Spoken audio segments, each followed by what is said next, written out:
Hey, what's up, everybody? Welcome back to another episode of BoomJamGaming with Dishonored. If I sound incredibly satisfied, it's because I just got out of a shower. And, my hair is still wet. So... I've got really long hair. It goes down... It's over halfway down my back at this point. And... it just feels good. It feels great. Oh.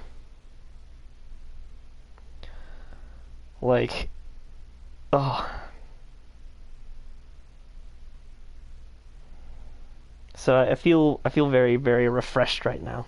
Just because my fan is on and my air conditioner is on, because it's hot where I live.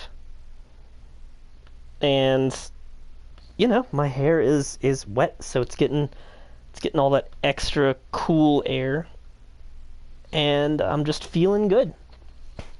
Hey. I'm not a beach. I'm a peninsula, which could include beaches, I guess.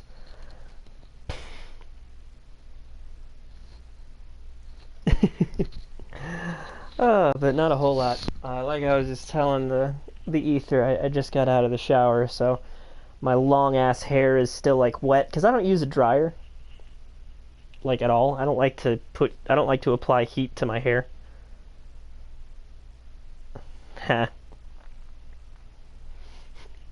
And so I'm currently sitting here nice and comfortably cool because my hair is just all draped on my shoulders and stuff. So I feel great. Alright, so we're gonna read some books, because I said we were gonna. Early Life and Criminal Record, Slackjaw. Excerpt from a series of letters sent by a member of the Bottle Street Gang. You want the chinwag on Slackjaw? What he was like when he was young, before he got his name? Oh, he's got a cool head now, but it weren't always like that back in the days before he was boss of the Bottle Street Gang. Time was, young Slackjaw wasn't such a reasonable man. Like most of us. He grew up on the streets, running with a pack of ragamuffins and avoiding the law, pinching whatever he needed. Dark-haired, dark-eyed, smoking a pipe by the age of 10. For them born into the brothels or coming from the orphanages, it was either the gangs or working with the mudlarks, and no one wants that. Some got pressed into the Navy or put down in the mines run by Pendleton and the Boyle families. Hard as it was on the streets, as hungry as we all got, at least we was free. By the time we weren't little uns anymore, Slackjaw was one to watch, usually calling the shots when we took down a farmer's cart or a sidewalk street vendor. He'd come up with the plan, give everyone some part to play, and decide on a split. Most of us just went along, because we learned fast that we made out better like that. More food, more coin, plus none of us wanted to deal with Slackjaw when he was in a rage. He worked in a couple of big jobs with Black Sally across town, and that was enough to get the attention of the other bosses. He wasn't just a street kid anymore. Now he's an up-and-comer, which meant trouble. Another guy who fancied himself as such was Mike the Fish, who was working his way up running the protection racket among the factory women. One fine evening we were all taking in a body show in the theater house. Mike the Fish and his lot are there in the cheap seats too, just down the aisle from us. Mike gets a wild idea, he wasn't big on planning, and throws a heavy ceramic spittoon at Slackjaw. Hits him square in the face and breaks his jaw. We look to see if there's going to be a blood brawl, but Slackjaw just points at the door and we all leave, with Mike laughing at our backs. Waking up the next day without telling us why, Slackjaw motions for us all to follow. He still can't say a word, so we just come along. We stop at the docks and Slackjaw buys, actually pays coin for it. A heavy chain covered in hooks. It's for fishing in the deep. Something you'd attach to a long line off the side of a ship. About 4 feet made of thick links, and there are shark hooks coming off of it at different angles. Slackjaw's got that thing wrapped around his left arm, dangling at his side. Not sure how he knew where Mike the Fish was staying, But when we reach his girl's house, Slackjaw throws a bottle through the window just like that. It's almost noon. There's a bunch of screaming inside, and Mike pokes his head out, looking wide-eyed and baffled. When he sees Slackjaw out in the street, a look comes over his face that still gives me the willies. Pure murder. Mike comes out the side door, bellowing like a blood ox, holding the cleaver, heading straight for Slackjaw. When they come together in the street, Slackjaw spins and the shark hooks bite deep into Mike's arm and shoulder. He screams, but Slackjaw holds onto the chain. He's standing there with his jaw broken, clenched tight, with the chain wrapped around his left arm. Hooks sunk into Mike the fish, just knifing him as fast as he can. Mike couldn't fight very well, hooked like that, using his left hand. He was a big guy and it took a lot of stabbing before he went to his knees. Everyone was cheering at first, but then we all got quiet. It just kept going until finally it was just Mike the fish blubbering, crying like a baby, and the sound of Slackjaw's knife. When it was over, here's the brilliant part. Slackjaw took out a note and stuck it to Mike's face with a nail. Just said, if you want a job, come to Bottle Street. Slackjaw didn't talk right for a couple of months, but word spread fast. Hello. By the end of the year, once we had a sizable gang going, he sent out letters to the other bosses telling them that he was running a brand new crew over on Bottle Street. Most of them laughed or beat up the guys that delivered the letters. Green-Eye Trish even came back missing a thumb. But apparently Slackjaw was expecting that kind of reaction and had a backup plan. A week later, 4 of the bosses were dead. It seemed like a series of unfortunate events, but everyone knew better. One shot dead by the watch while standing in the middle of a meat market. Another slipping and falling into the water out cold. One of the older bosses found in bed with his belly opened wide and a Tivian pear stuffed into his mouth. Still not sure what that meant. And Sheila Bornsworth was found bubbling in a cauldron of hot wax. Slackjaw sent out another set of letters. Offers to the underbosses, telling them they'd be treated fair as peers. Even sent Green-Eye Trish with one of the letters. All of the underbosses accepted. After spilling the guts of his main competition, Slackjaw went in for stabilizing his business, real neat-like. Calling in favors, smoothing things over, giving everyone a little bit of coin or drink as a bonus. Showing what he could be like as a boss. So everything got quiet, which always makes the boys of the City Watch nervous, of course. Word went out among the Royal Spymaster Snitches, the responsible citizens group they called themselves, telling everyone working in a shop or sweeping off the front steps of their homes to keep watchful eyes for Slackjaw and his men, trying to suss out what they were up to and what just happened. But Slackjaw ain't stupid. He greased a few palms among the shopkeepers and the watch too, telling them that he was in town to stay, and that things would be run properly from now on, without so much blood. He's finally a real boss, ready to settle into the business of moving whiskey, running the hound fights, and offering up the ladies and gentlemen of the night, if you take my meaning. Then the plague came. First, it seemed like a good thing. A few people got sick, and everyone wanted to buy those potions from Sokolov or Piero. Health elixir, or spiritual remedy, they call them. Slackjaw told me he saw an opportunity.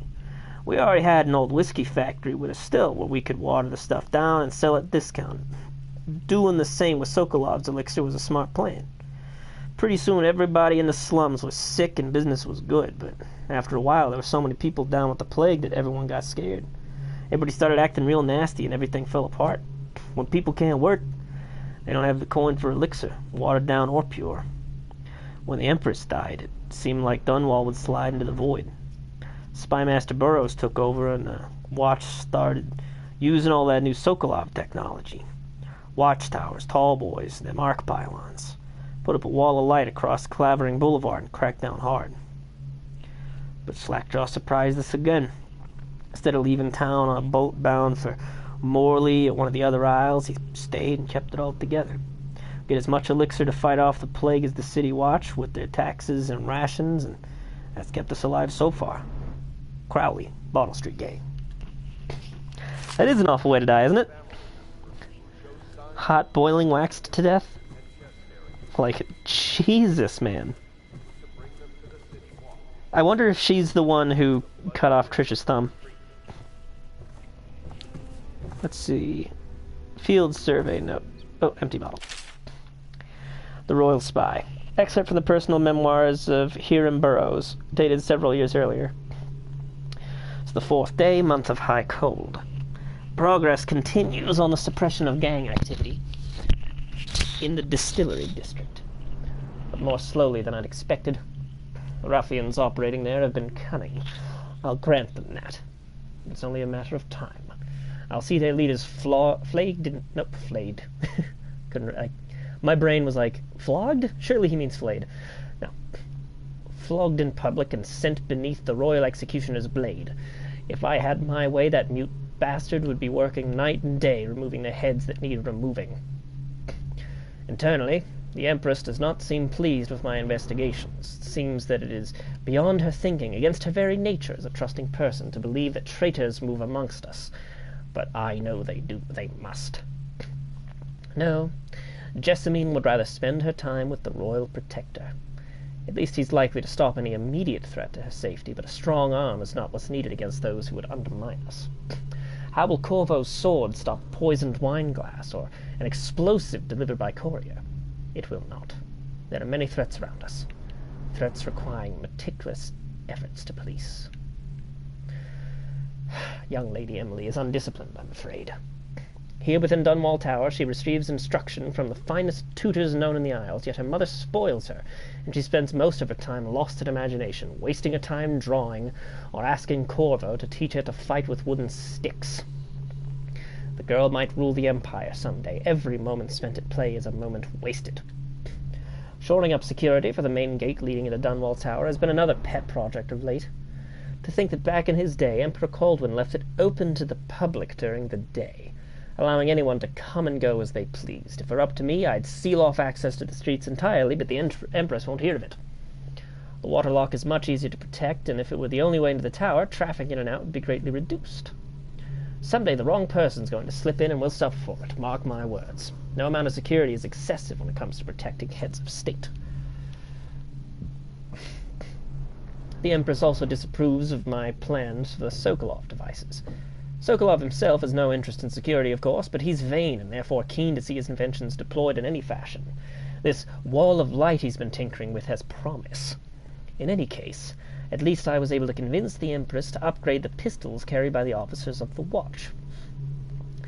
Why do I worry so, when no one else seems to care?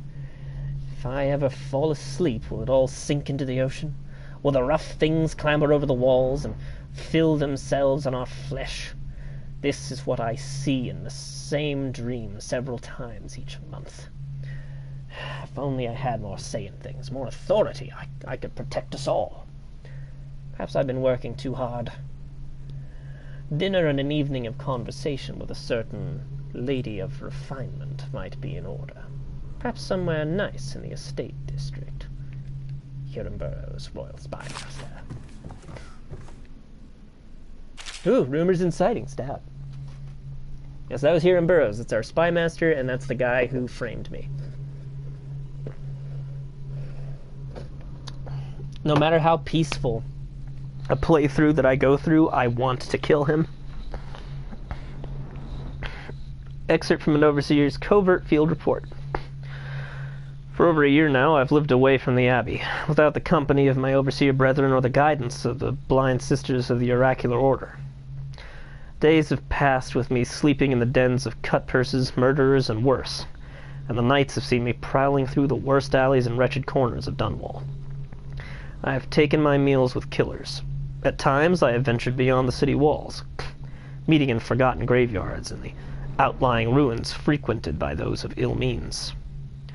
My beard has grown long, and I wear the weathered clothing and bits of boiled leather favored by the Bottle Street and Hatter gangs, and by those rough men and women who make their trade knifing others in return for coin. My hands have run red with blood, it's true, but I have selected my targets with care, choosing among those criminals and heretics who are not fit to live, executing them justly and using their deaths as a means of building my reputation. So far, this trick has allowed me to make my name among my murderous colleagues, without taking the lives of the innocent. My goal is singular. I must impress the assassin named Dowd in order to get close to him. Of all the practitioners of black magic we have tracked, none concern the Abbey as much as Dowd. It is said that his mother was a witch from one of the archipelagos off the Pandesian coast, taken captive by pirates venturing far from the Isles. According to legend, by the time the ship returned, the captain was dead and the witch controlled the crew, with Dowd still a shadow in her belly. The earliest stories tell of a gang killer without mercy, moving among the shopkeepers and city watch officers of Dunwall like a reaper through wheat. Then a period of silence followed. Years, we now believe, he spent traveling the Isles, studying anatomy and the occult, in the great halls of learning and in the hidden basements frequented by fellow dabblers in the forbidden arts. Dowd is even purported to have spent a winter in the Academy of Natural Philosophy itself. And, for a time, before schism developed, he counted the Brigmore witches amongst his allies. All the while, he honed his craft, and it is during this time that we believe he began to consort with the outsider. New reports emerged of a dusky-skinned assassin, paid by the elites to eliminate their rivals in Dunwall and in the other major cities across the Isles. Those who saw him and lived numbered in the handful, but all of them reported something strange. He appeared and vanished like smoke. From a nearby rooftop he gestured, and a noblewoman stumbled from her balcony, falling to her doom on the cobblestones below. Most recently, as this new threat of plague has risen in Dunwall, Dowd has been seen leading a gang of men in dark leather, dressed as factory whalers in their vapor masks. They seem loyal beyond comprehension for one so untrustworthy, leading me to wonder if some of his magic is dedicated to dulling their minds, enslaving them. Schism, feh. Only a month ago, one young girl claims to have come upon a strange scene. Carrying a bottle of milk home to her crippled brother, she was taking a shortcut through the tailor's district. In a narrow street, she passed beneath a window and heard unusual sounds from within. Pushing aside the ratty curtain, not ratty. I'm reading it at quite a distance, and the text is rather small. The girl saw into an abandoned apartment used by miscreants for gambling and trading hobberweed. An occult shrine had been erected against the far wall, which she recognized from the teachings given her by the local overseer. A man she described as resembling Dowd was kneeling before the shrine, muttering to an unseen spirit, as if in argument. He took a carving made of pale bone from the altar before him, and the lights all went out in a gush of unclean wind. Quiet as a field mouse, she slipped away, running until she reached home. There can be no doubt. Dowd is an agent of the outsider. Have a good one. And must die, for there is no limit to the evil this man might do. This is my solemn oath, and the great purpose of my life. Until Dowd is dead, and his corruption has been purged from the world, I will continue to move among the depraved, winding my way towards him. I will not drop my guise or don my overseer's mask again until Dowd breathes no more. Whew. Spent nearly 20 minutes on all this really cool backstory. There usually aren't such long books. You know, but like those are really there so that especially new players can, if you like, but he won't use it. Really get in it, you know. He can't sleep in regular beds anymore, or that's what he says. Says he was in the Navy too long. Can you believe it? Oh. That pile of wood out there? It's a hovel he built from an old rowboat. Where does Admiral Havelock find these people, I wonder?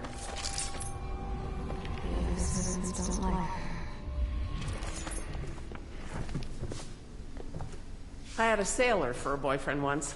He thought he'd strike gold digging in the Pandesian cliffs. They found his ship drifting empty. You know, I tried to attend services with the overseers for a while. They've just gotten more and more, I don't know, rabid about the 7 strictures and witchcraft and all that nonsense. I think the Admiral's awfully distinguished, don't you?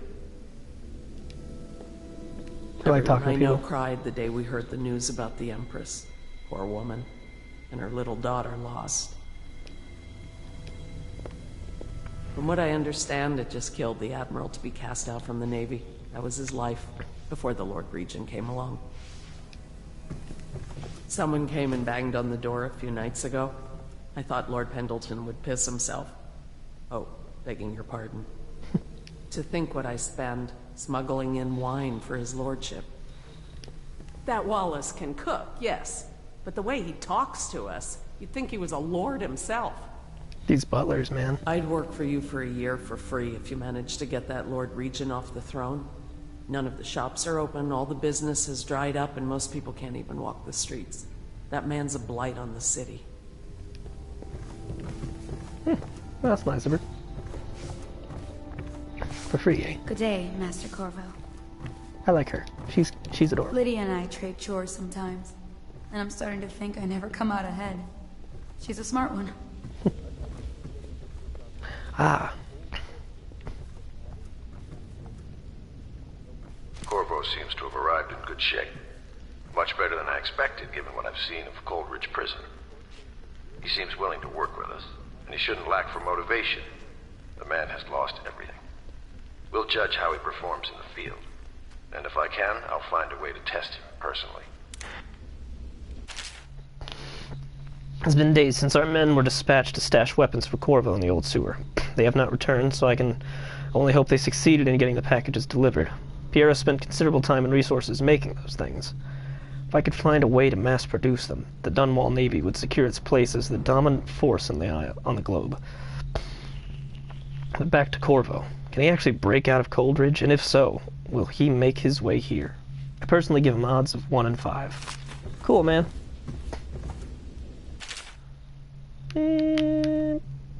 Nah.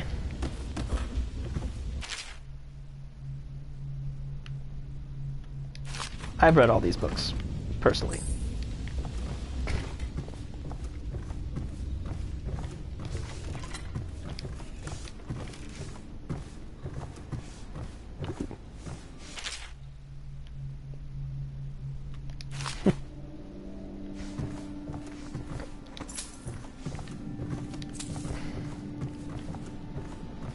It's for the greater good.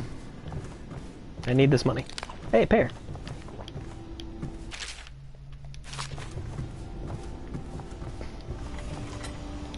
That's outside. I don't want to go outside. Okay, so Havelock sleeps there. Where's Lord Pendleton?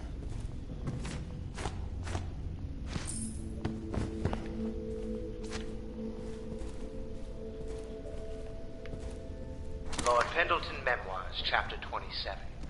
In my 13th year, the despised stepmother at last departed, and Pendleton Hall was again quiet, although Father had by then sunk into deep depression. Exactly, outside bad. It was at this sensitive time that Waverly Boyle first entered my life.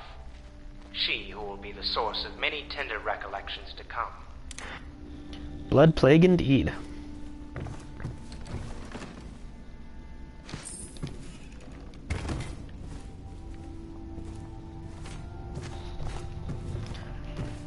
There's a mission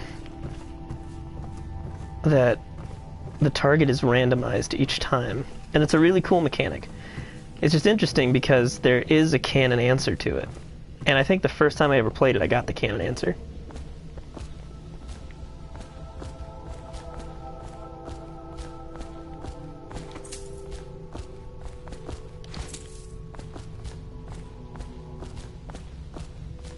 Well, let's get down to it.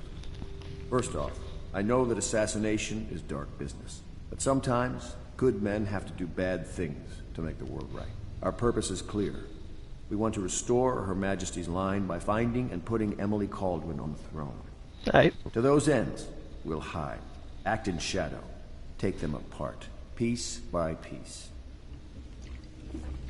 Tonight, High Overseer Campbell dies by your hand. It won't be easy. He's protected by his overseers, an army of religious zealots. But if anyone can do it, you can. Goddamn right it's me. Exploits are legendary. Goddamn right I'm carries a legendary. private journal. Once you've eliminated him, get the journal, because we think it contains Emily's location. Recovering her is obviously critical, assuming she's alive. That's the gist of it. Remember our cause and strike true. We're counting on you. Okay. Another thing. Campbell is holding a former overseer by the name of Martin. He's one of us. And if you manage to find him, give him whatever help you can. He's a master strategist, and he got caught working for our cause. It'd be good to have him back here at the Hell Pits. Okay. I need to find that rune. I think it's outside. And even though outside bad, I need it. Oh, Corvo? If you've a moment. Okay. Corvo. Corvo. Hello. I'm Callista. I work here for Admiral Havelock. I'm sorry to intrude on your business, but this is important. I suspect you're going to kill the High Overseer. That wretched man. Yeah, There's really the no plan? reason for you to listen to me. But my uncle, Jeff Kernow, still serves as captain in the City Watch. But he's a good man, and my only family. The chatter in servant circles is that Campbell just took delivery of an exotic poison. And I think I know why. My uncle's not corruptible like the rest of them. Campbell is going to poison my uncle. Do you think you could protect him? You used to do that, right? Before you had your current profession. Before you became an assassin. Yeah, I can do that. Haven't killed anyone yet. Not really an assassin yet.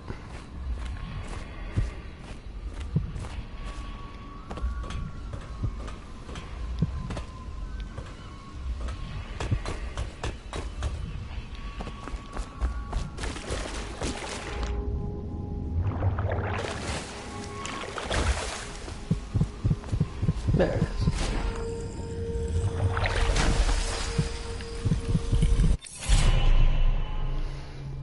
Powers you obtain from the runes can be used creatively to defeat enemies or move through the environment. Blink from the roof, blah blah blah blah blah blah blah. I know this stuff.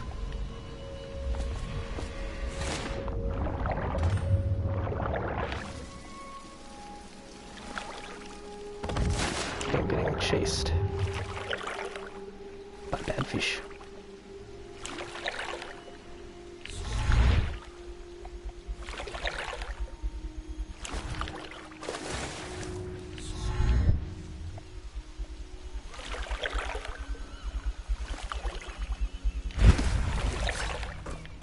There we go.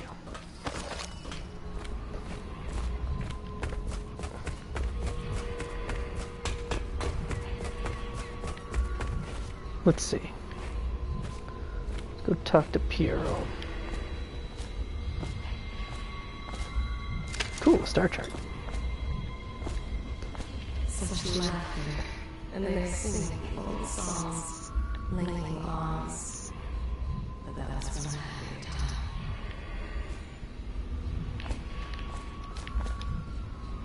Does part of the soul live in the heart? If the heart keeps beating, does that mean that the spirit is never released into oblivion? I can keep a heart beating forever with electricity, but what does that mean for any essence trapped within? It'd be easier if I created these processes in waking hours. I am uneasy pursuing avenues that emanate from my dreaming mind. Oh yeah. The outsider technically used Piero to make this thing. Work is never done for the lonely servant. I think that's Lydia. Where the hell are you, Piero? Need you to make things for me. Each and every night the black outsider visits upon Pierre's dreams. He is Pierre Joplin. Even now he visualizes the next invention. Such.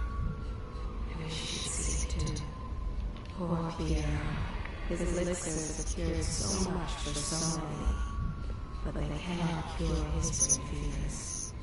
The youngest ever to pass through the Academy of Natural Sciences.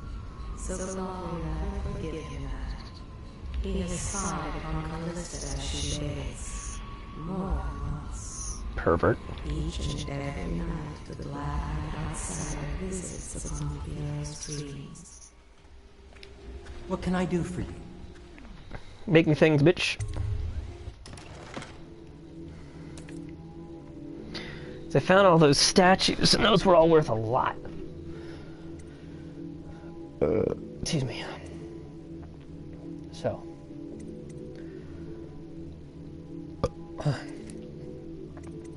I know that I'm going to need this.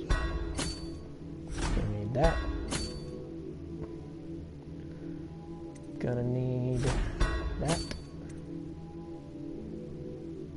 Gonna need that. Gonna need that.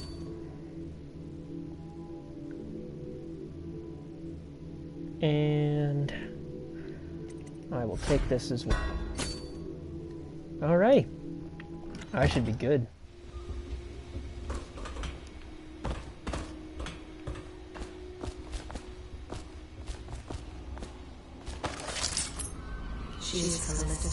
I overheard the Admiral at breakfast, talking about the Overseers. That's all I heard. And I think it's better if I don't know too much about what you people are doing. That's probably for the best. She and her all, the last of the Colonel family. She dreams of freedom, and the decks of whaling ships fast after the beasts of the sea. He's my uncle, and he means a lot to me. His name is Jeff Curnow. Captain Jeff Curnow. Such sadness. Deals are made here. Sometimes under the influence of wine, and sometimes the influences I like to examine people with the heart. Before the sun rises, they toss any casualties into the river. Men or hound, they all go. Samuel Beechwood. When you want to set out, just give the word.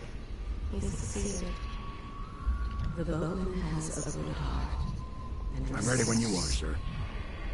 Samuel is a simple man, but he knows the river Redhaven and all its tributaries. I'm at your service. Down to the smallest inlet. I'm examining you with a magical heart. Some from the phlegm of the river crusts. I look forward to my adventures with you, sir. Samuel was once eager to hear Hadl's stories of the sea, but perhaps the Admiral was not what he expected. Samuel Beechwood went to sea to forget Ready to go? Hadl's love. Just give the signal. Take me to the distillery district, my good man.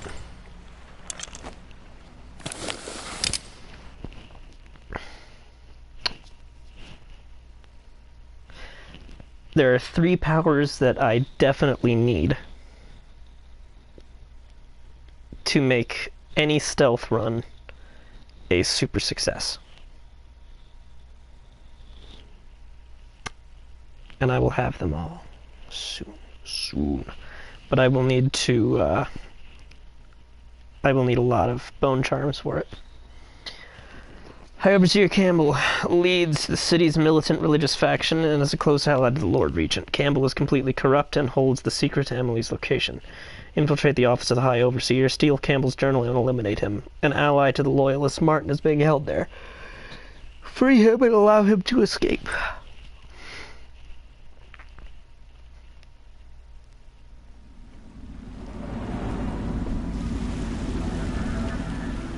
It'll be a rough trip. Used to be to go straight up Clavering Boulevard, but now it's not so easy. Half the city's dead of the plague. The other half's fighting over what's left. City Watch still holds the bigger streets, and they've set up those wall of light checkpoints. I like how the camera is distorted because I'm wearing lenses and there's rain hitting them. Everything not controlled by the City Watch is gang territory. Then there are the real odd birds living on the fringes like that Granny Rags. They say she's nuts. Don't know which is worse. Just take your pick.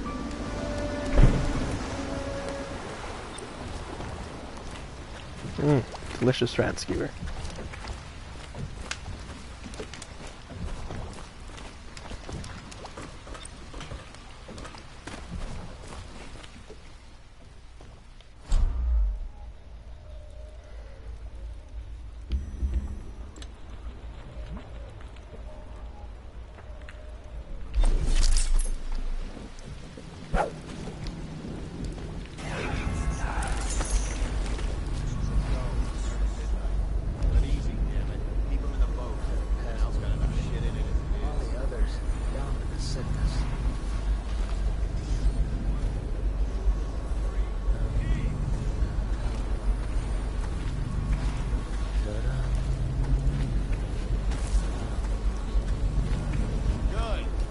coming.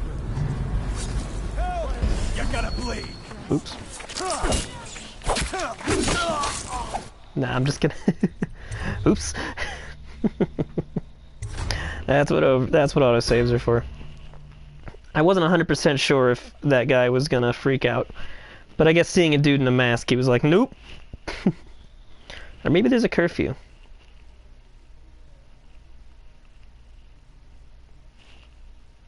It's probably a curfew.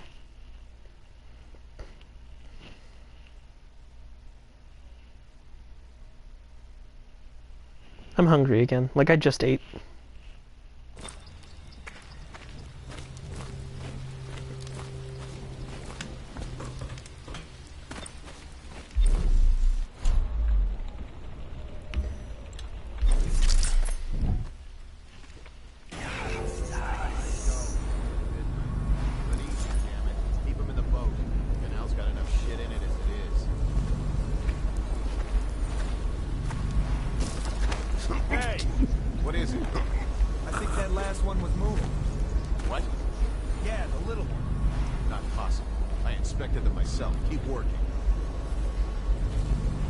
Grim.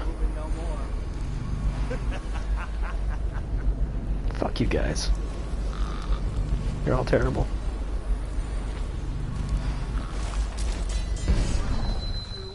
Good. Keep them coming.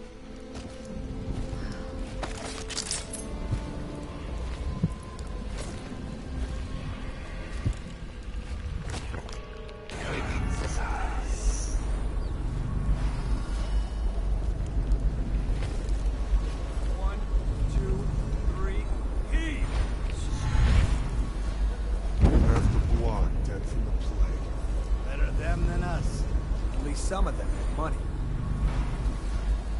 Man, you guys are terrible.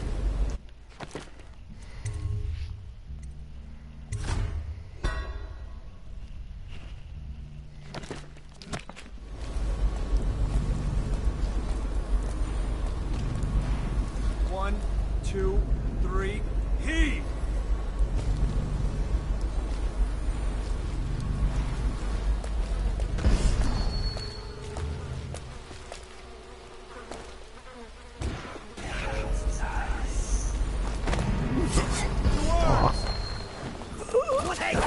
Let's feed him to the hound.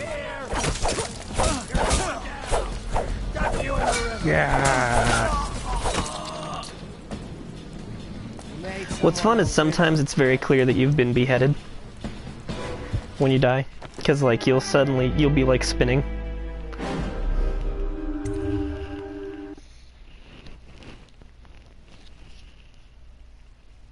I'll just move past the guys. I don't really need to knock them out. I was knocking them out because they're assholes. However, for the sake of actually doing this correctly, they just need to not know that I was here.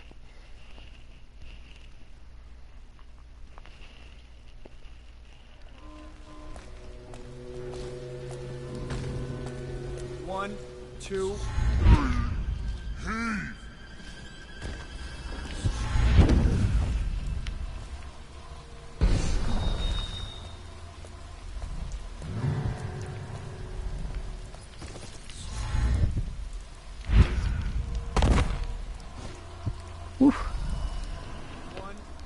Safe. Okay. But only sort of.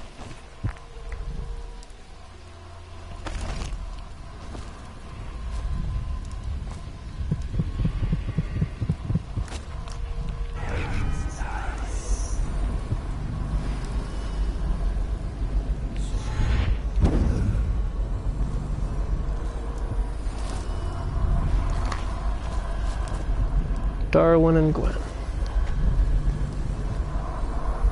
Charm. Let's see what it was. Spirit water. That's a good one to have.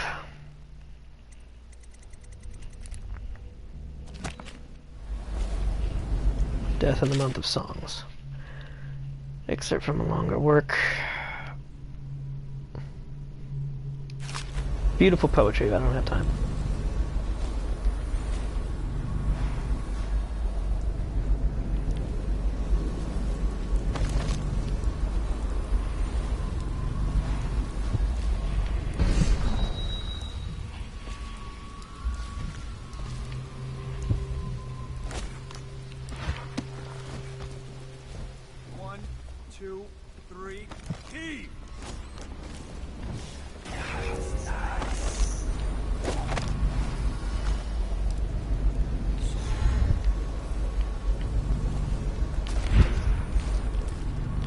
I do go through a lot of the game in night vision mode, but so do a lot of people. 1, 2, 3, heave!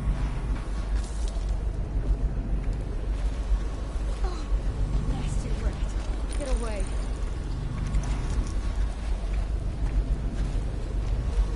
Yeah, that's just like a person. Just a regular little citizen.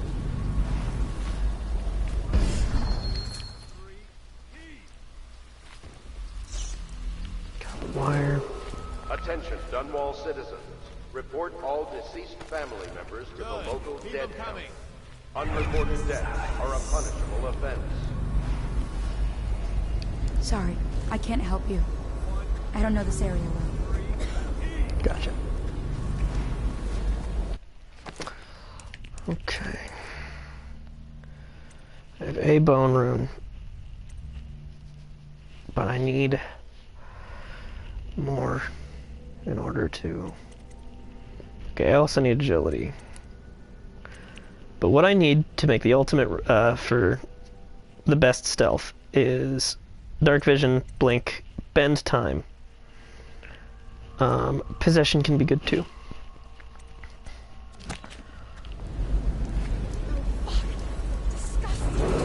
Ooh, she said a bad word. Dunwall citizens, this is a special announcement from our Honorable Lord Regent.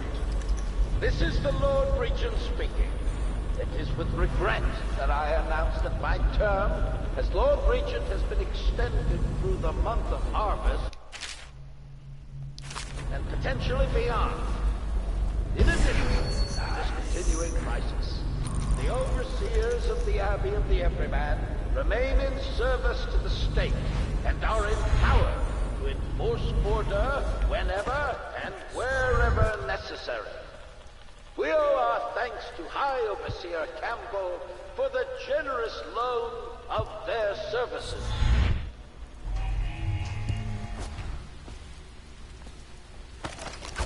Damn it.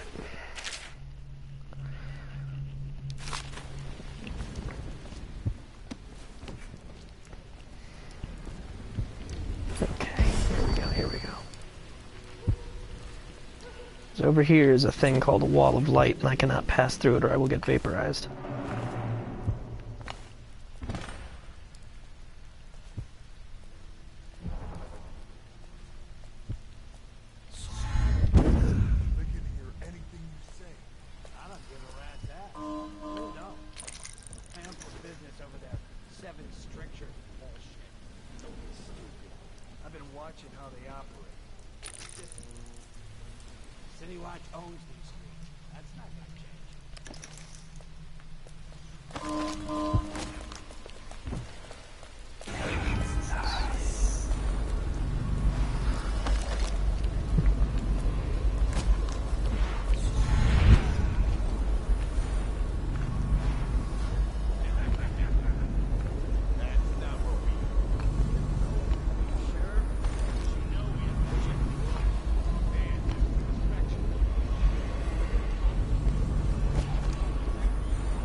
And the inspection fee.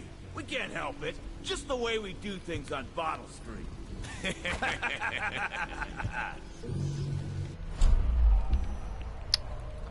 Sleep dart.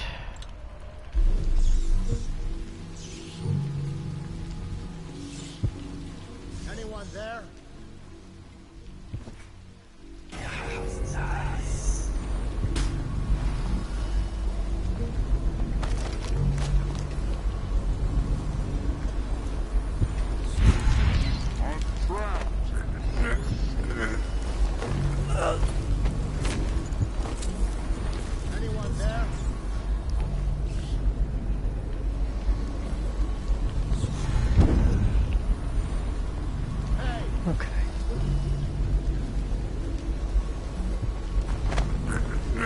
Excuse me, sir. I'll let you out. Hang on. Give me a sec. There we are. Hey! I owe you, brother. I won't ask about the mask. I wouldn't want my face seen either, pulling a stunt like that. You know what? I'll return the favor. Come by Griff's shop. That's my business. Well, it was, at one time. But now I'm reduced to scavenging things from here and there as the city dies. If you need anything, I wouldn't mind trading for a little money. Maybe someday the plague will blow over and everything will go back to normal. But until then, it's scavenging for me. Okay. Want to look at some of the things I found? Good prices, I swear. Sure, let's see what you got.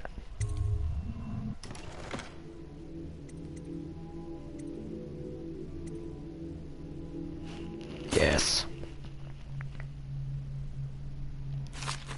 Okay. I want a little bit more coin and then I can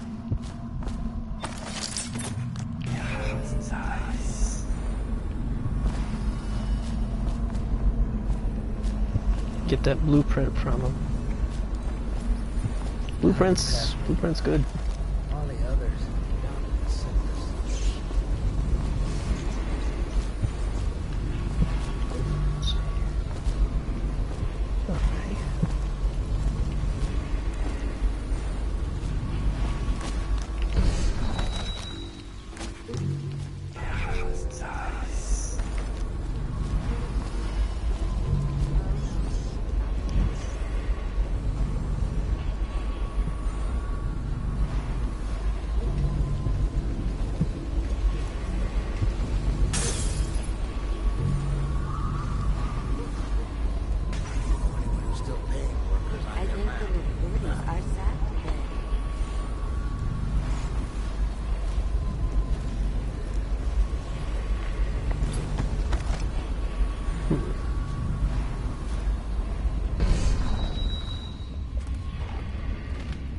Okay, now you guys are gonna meet a very fun character.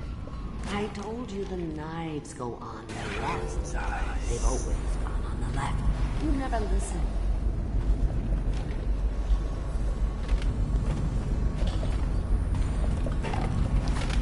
I think the little birdies are sad today. Dear? Is that you, my dear husband? My eyes aren't what they used to be.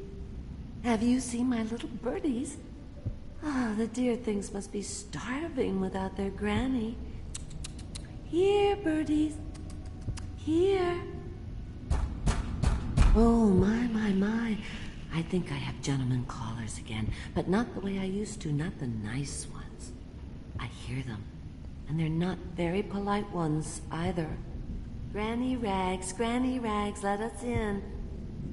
Ah, well, they'll go away again if they know what's good for them. But what a bother. Here's the key to the front door, love. You'll see to those ruffians, won't you?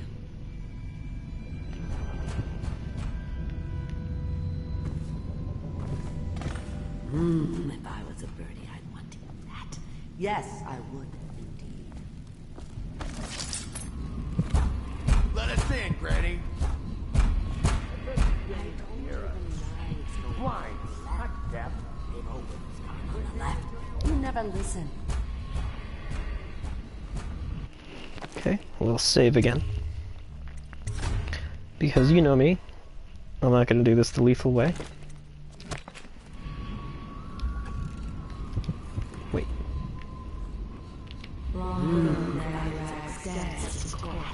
Yes, I would.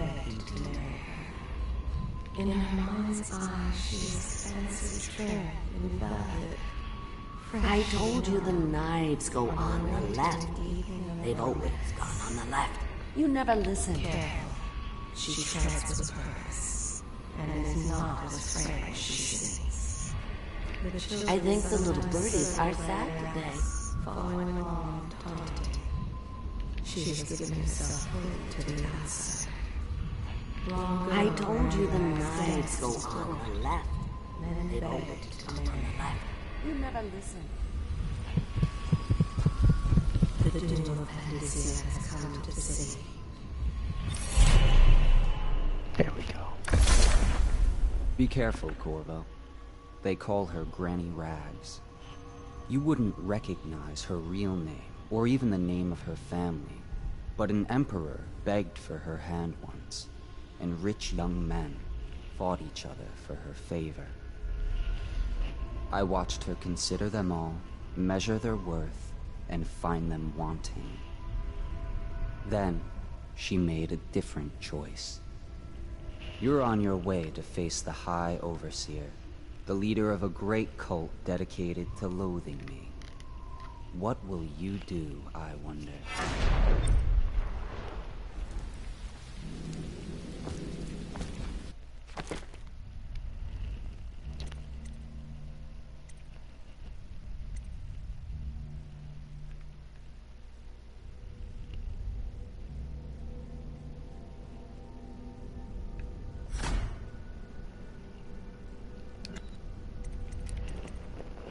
Actually,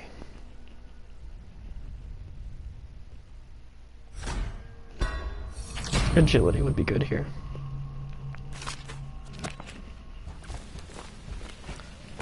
Okay.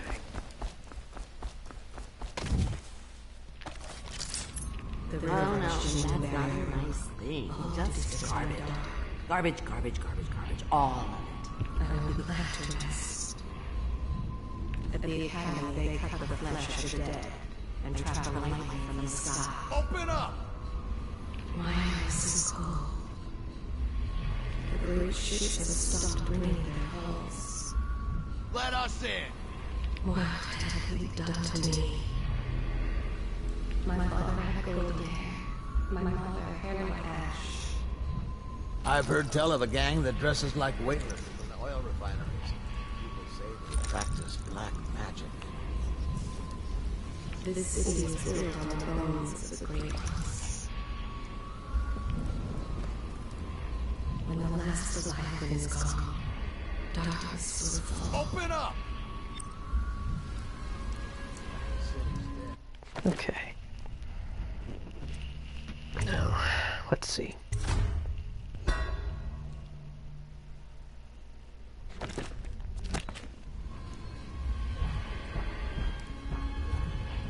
Open the damn door!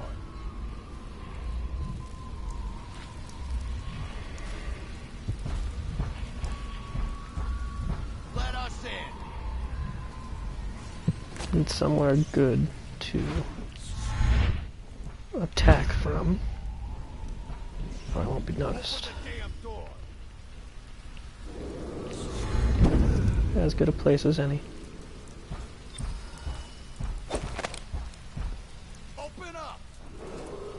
Attention, Dunwall citizens. John Clavering Boulevard has been designated a restricted travel area.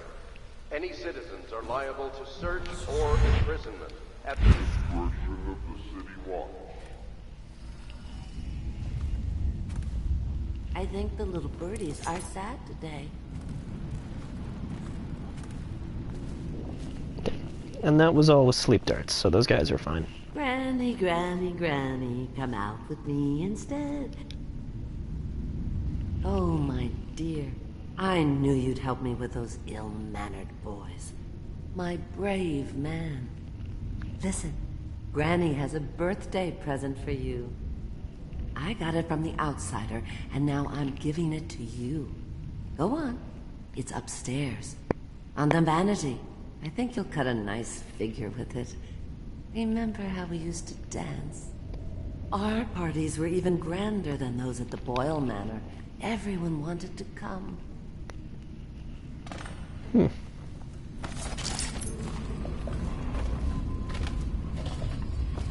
I told you the knives go on the left. They've always gone on the left. I hope you like the little gift I got for you. It's the least I could do for turning those louts away. I can't bear these Bottle Street children. Ruffians, every last one of them. Rotten apples. And that slack-jaw is the worst of the lot. You know what I just thought of? You could do something else for me. Another little favor. And I'd give you another present. Another lovely rune carved from the bones of a dead whale. Do you remember my doctor, dear? Dr. Galvani? Now there was a clever man. He's got all sorts of nasty rat guts and disease in his laboratory. Wouldn't it be a shame if some of that mess found its way into the Bottle Street Gang's elixir still? That'd teach him. See to it, dear. I'll find you another present just like the first. Galvani lives on Clavering Boulevard, or at least he used to. Those were the days. I mean... Now run off. My baby birdies are hungry. They were fleecing people with fake drugs, so... Yeah, I'll do it. But they're shy. You'll have to go, or they won't come.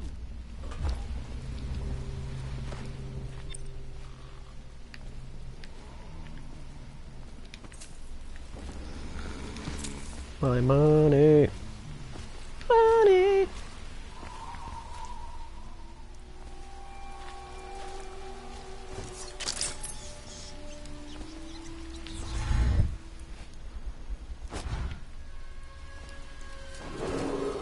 Attention, Dunwall citizens. Please clear the area when a motorized carriage or stilt walker approaches on state business. Be advised that such vehicles will not... I don't know if that counts. So, we're gonna load. I have no idea if it counts. I don't understand what's so scary about a dude wielding a sword and wearing a skull mask. I don't see how that could trip anybody up. That's normal everyday stuff. You know what I'm saying? This is what normal people do. So what's he so scared of? But they're shy. You'll have to go, or they won't come.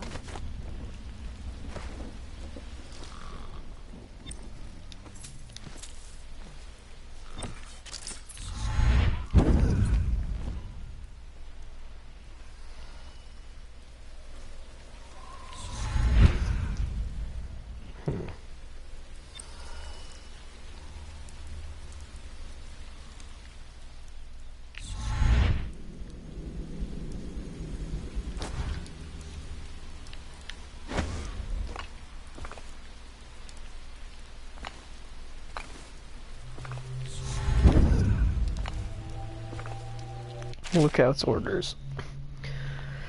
Plant your ass on the roof and watch the street. See who comes to the almhouse. And if that old lady knows anything, she's blind, but maybe she heard something. Ouch. Sucks to be this guy.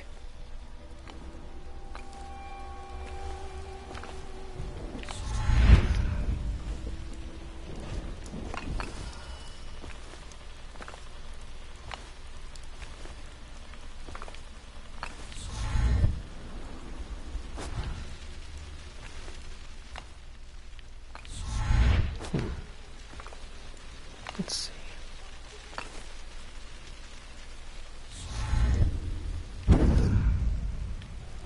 There we go. That's where I was before.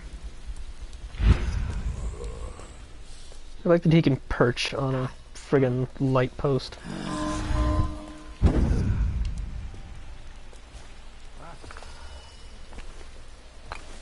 Okay. Dr. Galvani's offices.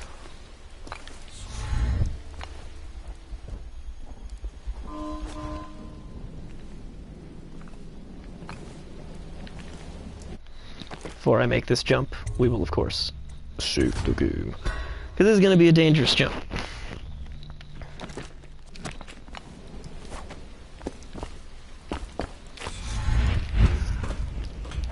Booyah.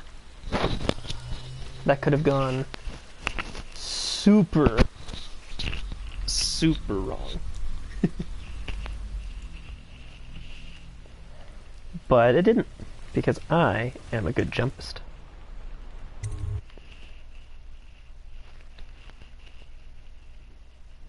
And side missions are very important. You want as much of the flavor of the world as you can get.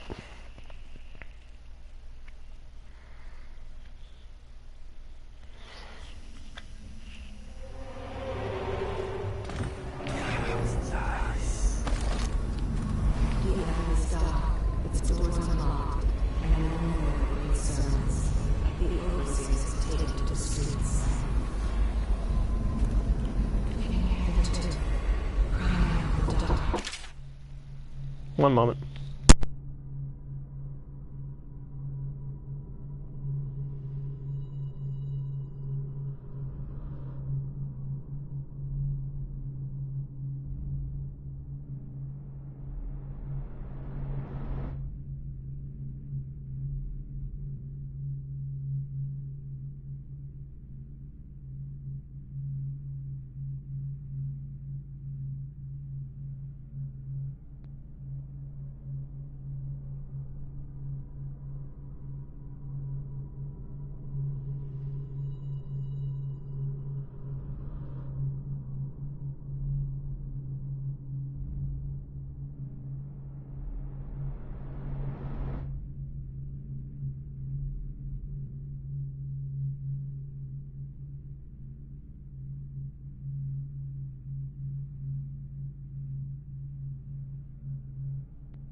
No worries. Anyway, I'm back. Gavani, latest case should arrive within a week, containing all the components you need. Be careful with the white phosphorus. Can't have you getting phossy jaw like the tanners at the edge of the city, poor bastards. Sorry you have to practice in secret. The vivisectionist should be celebrated, revered even. Cutting up a rat should be done in a town square with a crowd of eager students taking notes, not in some dirty little secret room hidden behind a wall of books. Anyway, lucky for you to have an old friend who never left the academy. Let me know what else you need, but remember, it might be a month before I can put together another shipment. Yours in knowledge, Artemis Moore, Procurement Clerk and Provisioner, Academy of Natural Philosophy, South Wing. P.S. Next time you're nearby, come in for an afternoon. Stayed fairly insulated from the plagues, and so few come and go here, and we've got quite the stock of Tivian bone. Okay.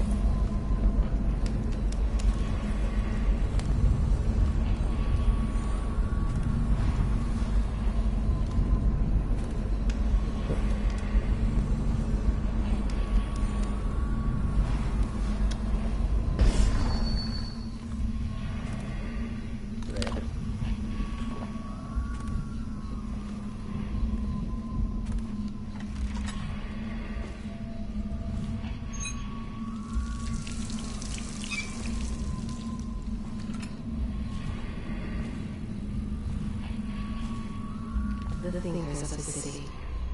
They devise new ways to tame the elements.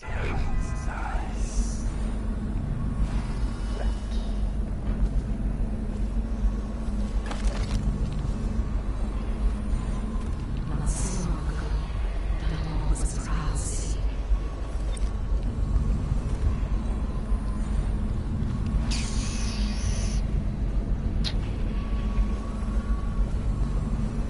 I do not remember the mechanism by which to get in.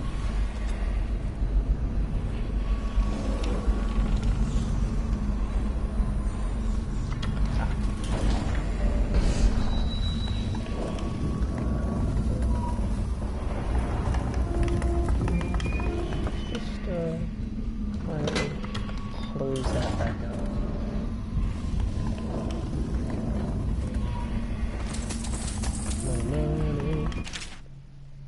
Money.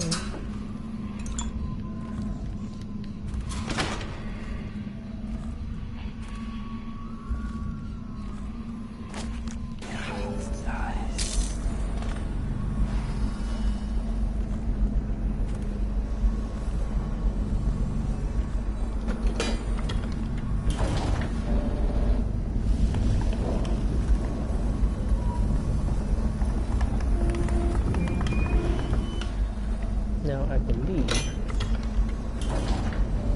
there is treasure and stuff to take around here.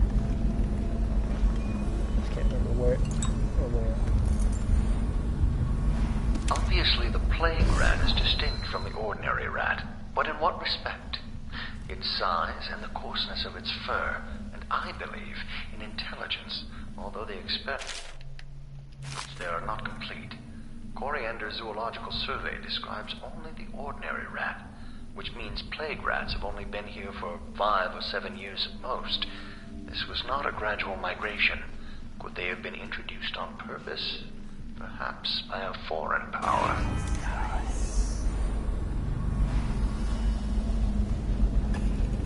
A theory. Gear.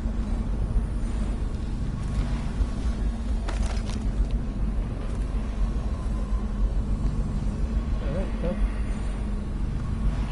Managed to get out of here just fine.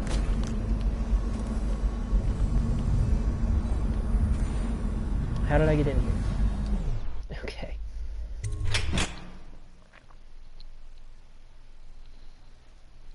Alright, well. Ah. Huh.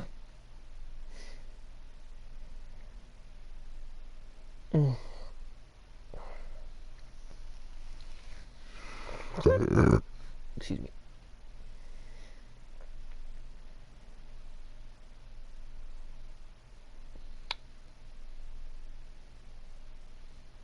Anyway. Hate to, but I have got to cut this episode a little short. Well, shorter than usual. It's still been an hour. That's pretty good. Because I got something important I gotta go take care of.